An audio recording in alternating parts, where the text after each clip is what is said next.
Benvenuti, oggi vi voglio presentare un oggetto sicuramente utile sulle nostre scrivanie.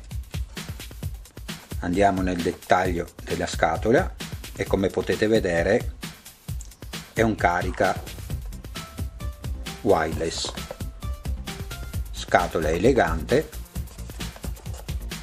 Andiamo subito a vedere il contenuto.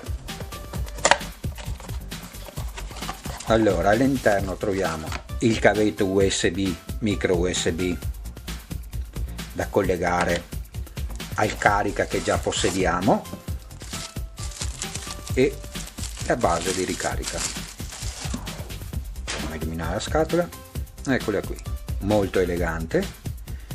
Sul frontale sono presenti due porte USB che potete usare per caricare altre periferiche. La base è in plastica trasparente che si illumina di rosso quando il carica è a riposo e di blu quando sta effettuando la carica. Sul retro c'è l'attacco micro USB. Andiamo a vedere come funziona. Colleghiamo il suo cavetto.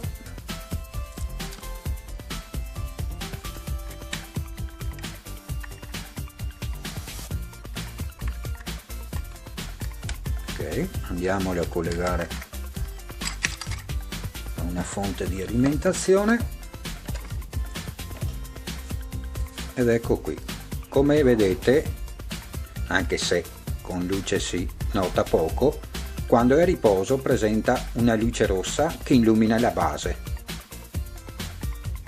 mentre quando mettiamo sopra il nostro telefono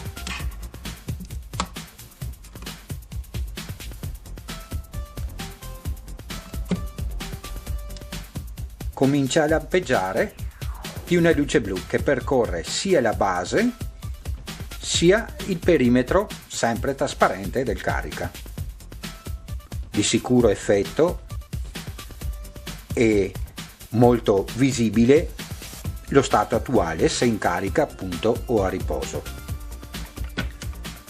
Anche questo arriva da Gearbest a un prezzo di circa 8 euro, prezzo tutto sommato contenuto per un oggetto elegante e pratico che sicuramente vi sarà utile nella vostra scrivania. Se vi è piaciuto il video lasciate un mi piace, iscrivetevi al canale, se avete domande come sempre mettetele sotto e al prossimo video.